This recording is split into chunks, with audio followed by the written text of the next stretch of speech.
लग रहा है कि मैं अब अच्छा नहीं है.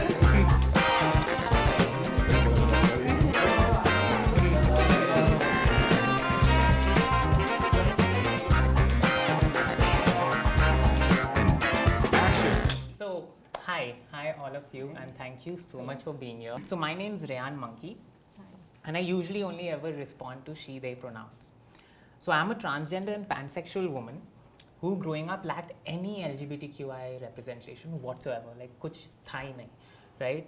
And today I am finally aware of the power that absence had on me today, and how much on my gender journey, entire like acceptance ka jo time gaya hai, everything, and how much the lack of representation in my childhood meant. Like, I actually saw Dr. Aqsa was one of the people I saw online, and I'm like, yes, maybe kar sakti ho, you know. Able since my transition, although very recently, I've been able to also do some advocacy and diversity and I mean, I have been speaking in schools and colleges. I've gone and done some panels and all, and every time I'd remarked, and I'd always think about it, that what if there was somebody queer or a panel like that or a faculty in my life. Like, I genuinely think like partly my life would have been a bit differently, you know. And so you can understand that I am then very excited for the conversation we are going to have, where today we are, a few of you are educators, a few of you are professors, some of you are LGBTQ advocates, as well as you're doing work within the space.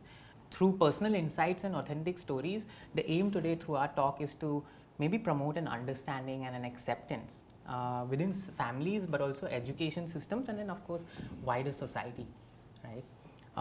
So before we go into that, I do want to do a few introductions for all of you. So we have Dr. Aqsa Shaikh. Pronouns are she, her. She is one of the first transgender doctors India has ever had. She's a professor at Hamdard Institute in Delhi. And Dr. Aqsa is an academician.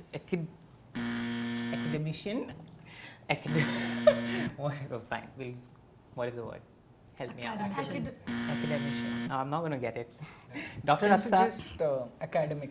Okay. Dr. Aqsa is into academics and is also a researcher. Her visibility and work spoke a lot to me during my experience, like I just told you all. She's also part of the I Hear initiative at Sangat, India, which undertakes research and advocacy for the inclusion of transgender and disabled folks and communities in the healthcare sector. Founder director of the Human Solidarity Foundation. She's a TEDx speaker, a poet, and a practitioner of theatre. So thank you so much for joining us. Sure. We also have Meghna Kulkarni ma'am right here.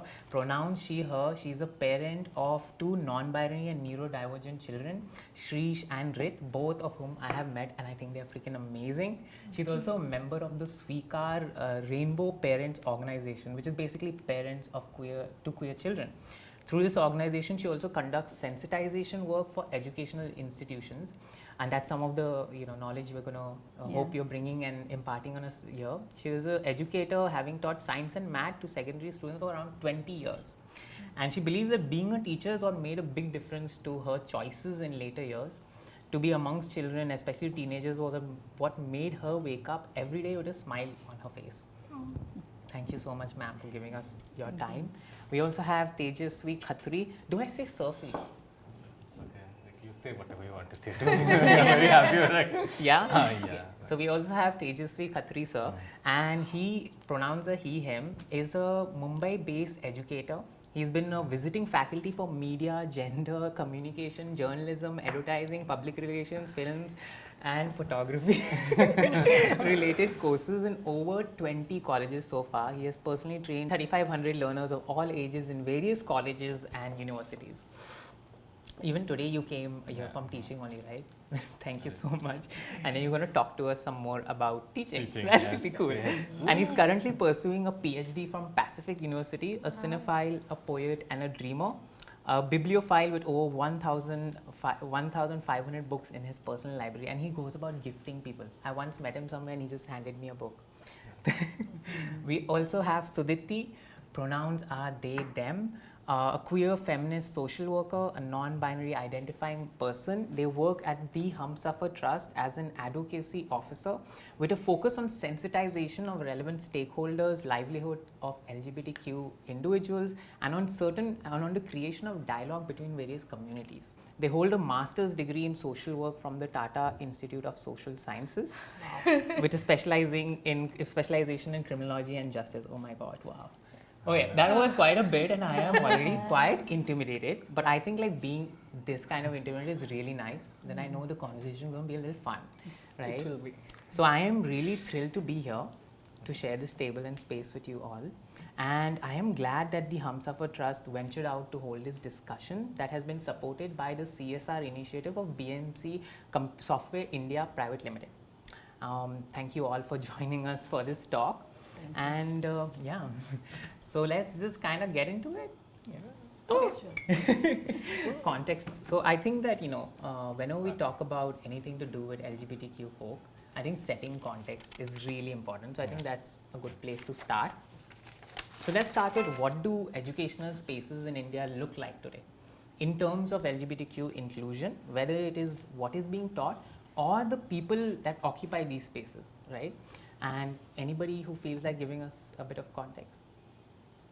Anybody wants to start? Wow. Educator. Not at all awkward. We are looking at the teacher. And otherwise we keep you on want to- speaking. Just that just so Do you want to start? After Aqsa. Yeah, I think educational spaces, if we look at the formal ones, of course, now they start right from the home, and you have preschool, nursery, schools and colleges, and then higher educational institutes, coaching classes, hostels, internships, so on and so forth.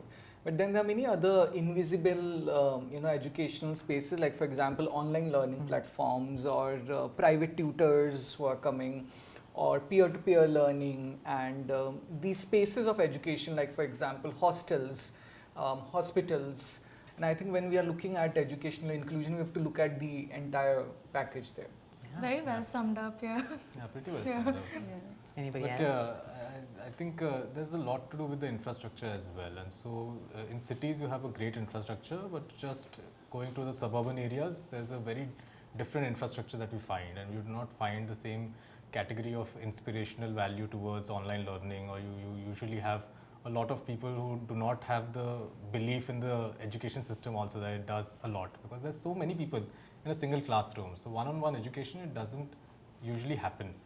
And so that is one of the things that I have also grown up seeing, that I always felt lost in a classroom, and I still find a lot of students who are just that, they are lost in a classroom. But I think it is still a pretty expansive space, and India's population definitely does not help in terms of educational spaces. I So was yeah. definitely one of the lost ones in the classroom. I would have loved having you around. The lost ones are the best ones. They come up with such creative work, they just come up with such creative ideas in doing the same work. So, yeah. So when I see, like I've started teaching, when I did that, I went into the middle school. So I started with the middle school. And it was very interesting to see that children, they don't look at each other, at that stage as, they don't look at themselves in the binaries. It's the teachers who put that into them. They are the ones who make them sit separately. Even if, it's what we call co-educational schools. We have boys and girls, that's what they say. But then they make them sit separately. So that is when they start, having all those barriers, which they did not create. Those barriers were created for them by the others, the adults. So that is something where we need to work. And somehow Ruskin Bond has this interesting quote. It says that schooling should not be confused with education. It is something to separate. And schooling is usually a process in socialization. And unfortunately, that is where the entire scope begins. So there's like a lot that still does happen. There's a lot, it's, especially in different parts of the country. There's some amazing schooling that I've also seen, which is also where when I visited Kerala, it was amazing to see how much people would just go to the nearest school and they would still learn so much, because there's a great amount of focus given to physical education. They would inspire people to go ahead and have competition on district level, right at the level of the base. What both of you said, Meghna ma'am, and you also just now said, it kind of takes us to the next question, which is, yeah, education spaces are meant for education. But even you kind of brushed upon this, maybe we can elaborate. Yet there is a lot of indirect and powerful aspects, like even you mentioning, which is like gender socialization and identity formation. So can you kind of elaborate on the importance of these spaces towards that? So I'll talk about Rit. I'll give you the lived experience of Rit. So when they were in, I think, grade, their first crush was when they were in the 5th grade. And the thing about them is they come and tell me everything. So then I said, you're too small. You're in 5th grade. No, but I wrote a letter. I wrote a letter to this one boy. And so I know what it is like. So though I'm a teacher, I know like what it is. And these are things that children love to associate with, and that is their, that is a place where they find their people. So I said, okay, fine, let's see how it goes from there. But then I got this communication from the teacher, come immediately to the school. So because I came to know this later on. But the first thing that I found out was the teacher called me and said, you have to come to the school immediately. So I went there, and the teacher said that, this thing happened and that boy is crying now. I said, why should the boy cry? So she said, no, the mother is complaining. The boy's mother is complaining that he's crying and he's not feeling. So I said, see, it's a normal thing. What? It just wrote, I love you, and, passed on that shit to that boy. By the time they came to the grade 9, I had some serious kind of discussions with the teachers. The teachers said, no, you'll have to show how they need to behave and things like that. Later on, just I think about a year ago, it said, you know what, that whole period I was acting. So I said, what do you mean you were acting? Yeah, I had to act my wrong self out the whole time in the school, because I always felt like a boy inside, but I never felt that space there. So that space where if a teacher, what I'm coming to is, if a teacher at that point in time could sense that, and who could communicate and, call the parent and speak about that and find out, what we can do together as teachers and principal. So that thing is missing for it. And that led to a lot of turmoil. All the boy friends of Rit, they said to Rit that, you need to see where you're going. You'll be called a slut. So these feelings, these pent up feelings, made them, they said all that time I was acting as a girl, but I was not a girl. They did not understand that. Nobody understood that. So that whole turmoil thing, if the educational spaces can think about, they can make, not so the whole thing not so gendered, maybe the child will come out to themselves as well as later on to the world in a more comfortable way.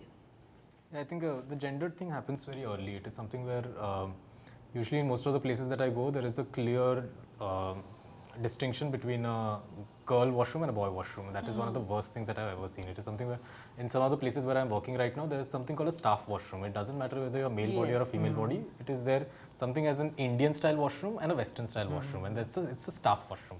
Correct. And either one, whichever is your choice. And this is not the choice that you give at the very young age also. Correct. For children. It is something which is, you have to accept a certain sense of performance with your body. And if you're not agreeing, the idea of this word called gender dysphoria, I heard it much later. Something when I started reading by myself, and this is where I was like, oh, अच्छा ऐसा भी कुछ होता है?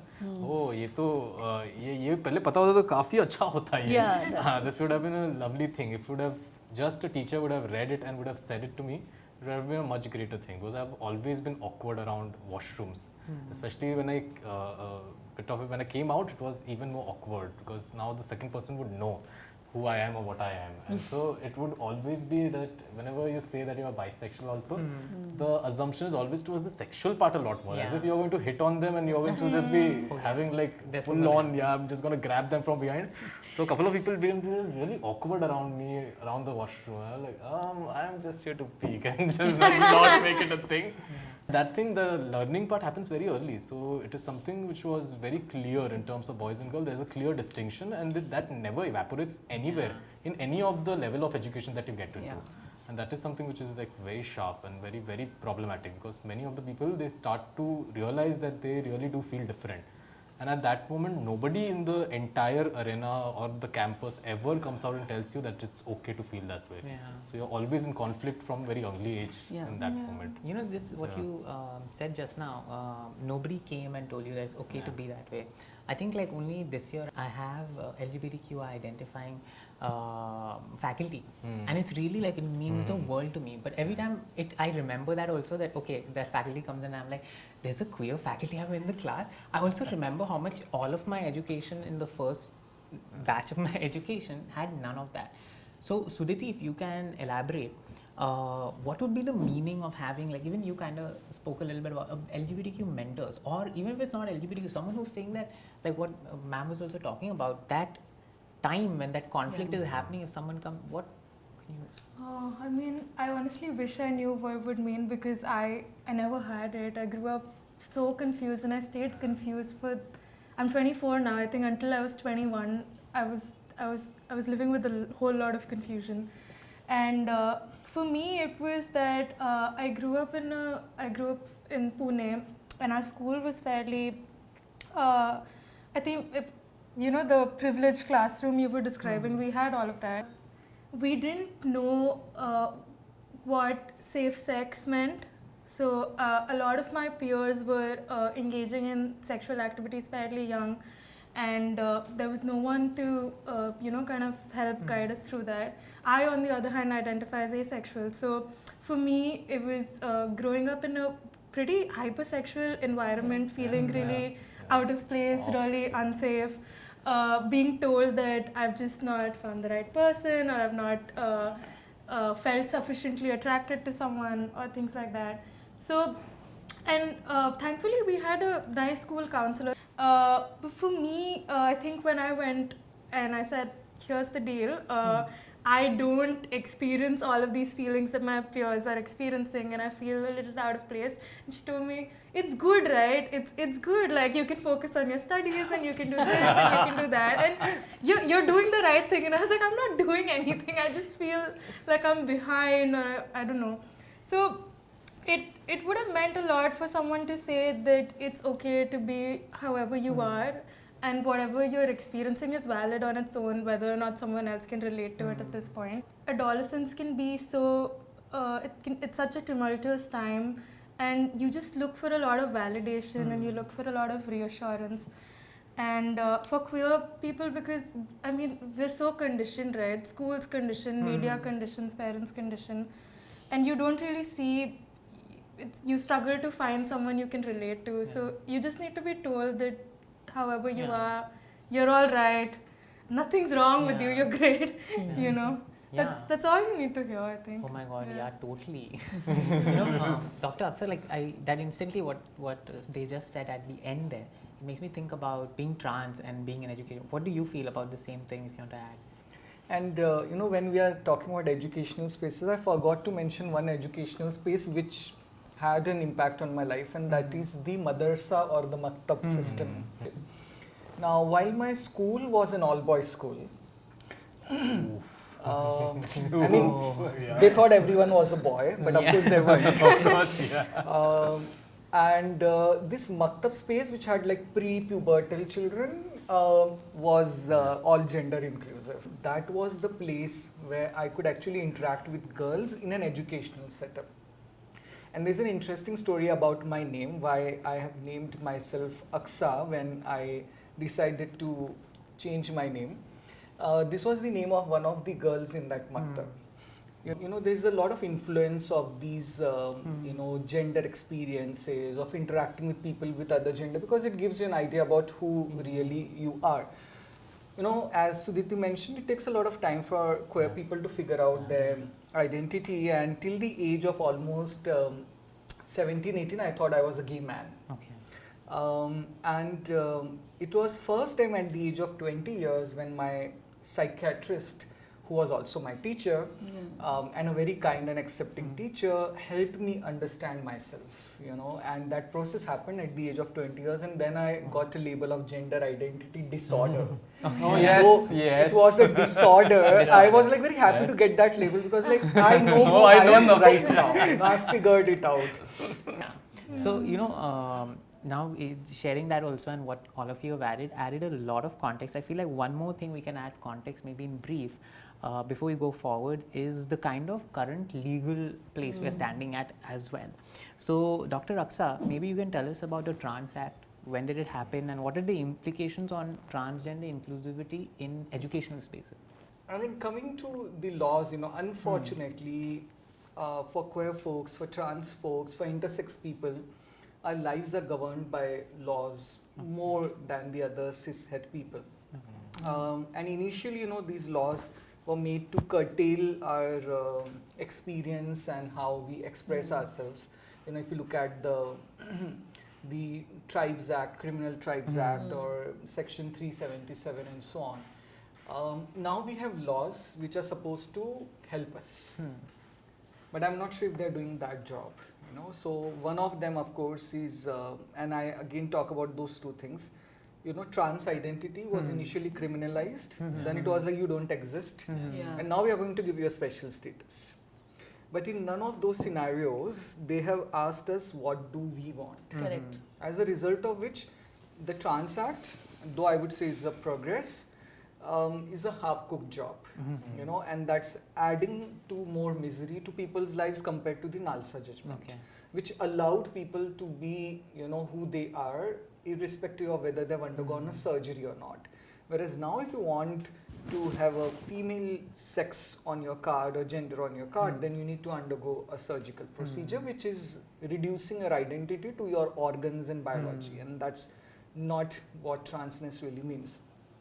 You know, many times these laws can actually make your life more difficult. And one example of that is the Surrogacy Act, which I am challenging in the Supreme Court. So previously, surrogacy was not regularized, anyone could go for it. That was not a good situation. They got an act and now they've excluded single and trans people. So you have to be, you know, married, widowed or divorced. I mean, like I always say this, bacha chahiye, husband nahi chahiye. I mean, it's as simple as that. Why do you need a husband to also get a bacha, you know, and what's the guarantee the husband will be there later on? But no, thank you for that. But also I want to just specifically on the Trans Act ask, don't some of the rules of the Trans Act, at least by the Act itself, call for the inclusion in educational Yes, spaces? they do. So, and it talks about that there should be no discrimination in educational spaces, in occupation, in healthcare facilities, or in housing, rental, etc., and so on and so forth. And it also has a provision for punishment, you know, which can range from 6 months to 2 years when people are discriminating against trans people in any of these areas. So far it's not. Yes, so I mean those provisions are there, but then they have to go along with inclusion, which is currently missing. As far as I know right now, from what I had seen, is that there is one case that had been tried on the Trans Act so far, like in an entire year. But Tejasvi sir, if you have Tejasvi sir, Yes, sir. do you have anything to add on the striking down of 377 and LGBTQ inclusion within academic spaces education? One was striking down 377 was again it did a good job of removing the criminality part of it. कि अब हम गुनहगार नहीं है. But the fight is still on the affirmative part. That what are you saying? It is almost again it comes down to the basic factor that it is not the same. It is the idea you just removed and you're saying that the problem is solved. It is not. It is almost going with the saying that I don't hate you is equal to I love you. It doesn't work like that. I'm so sorry. And so we need something of a I love you wala bhi law, and that is where the fight is coming. That's why, like, if you can say that this is not criminal, so why are you not saying that this is okay? The dilemma is then phased down to the institutions. Then teachers in their spaces can do something about it, but otherwise, again, giving out to government would be a big mistake. Yeah, no, thank you. So, you know, moving forward, now that we have actually set the context, why is inclusivity in education important?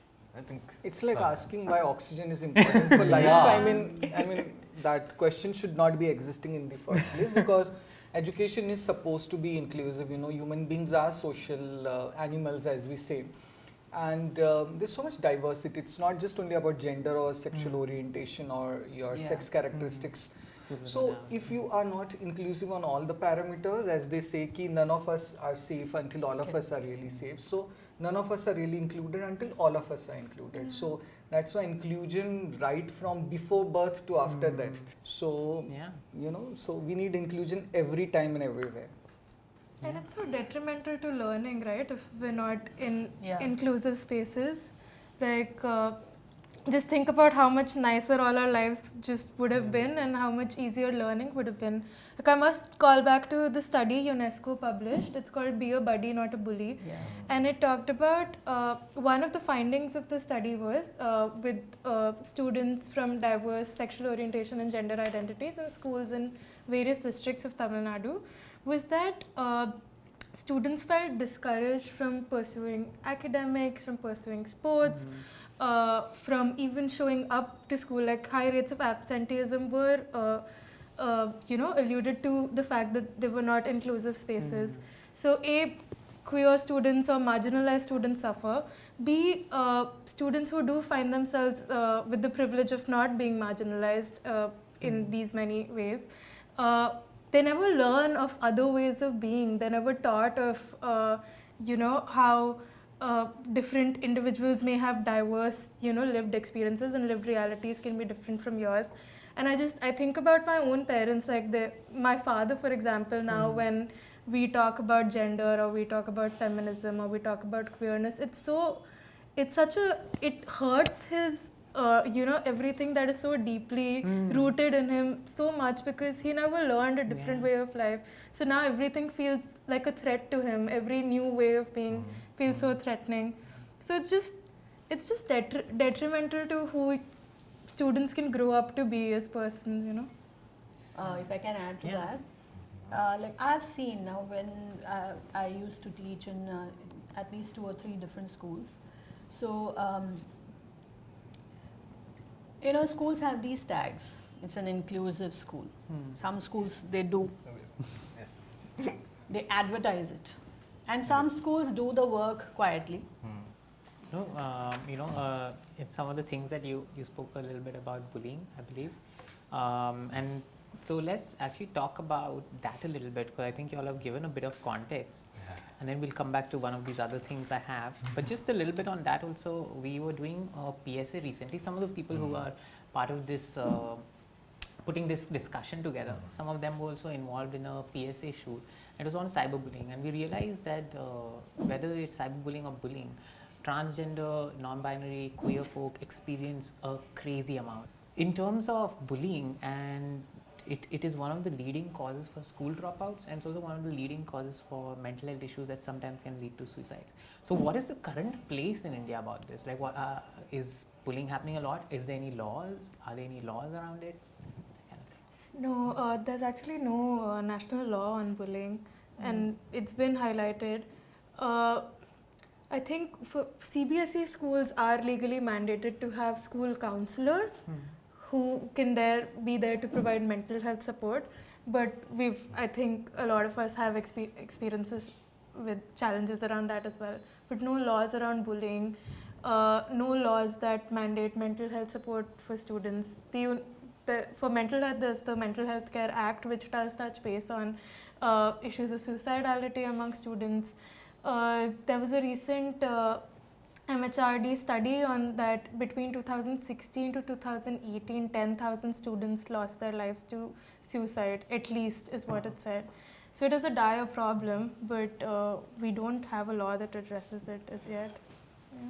We do borrow some from something called prevention of sexual harassment. So POSH, we create certain frameworks. Most of Right. the institutions that I've worked with, they have now their internal compliance committee, that they would have a great set of members created from For both sexual students as harassment, well yeah. as a great amount of faculties to create a system. But then there were so many different problems also that were coming up.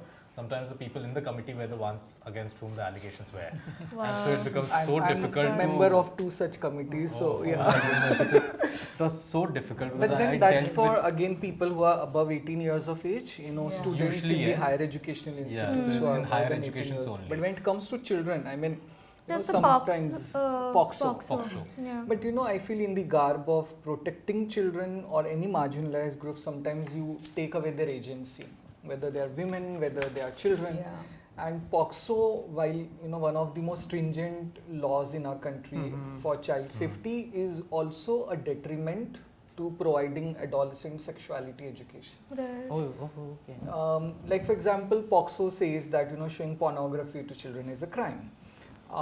Now, when you're talking about sexuality, and I remember those classes in our schools which used to happen, where someone would come and for 1 hour they'll talk Yeah, about male yes, biology and yes. female Oh, biology and all that.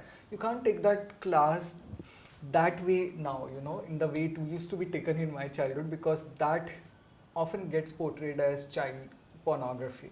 Oh my So NACO, for example, National AIDS Control Organization, faced that issue when they were, creating IC material, educational material, and that used to be labeled as pornography. Oh. And the support workers who were going into the fields with that material were arrested for circulating Oh my pornography. God.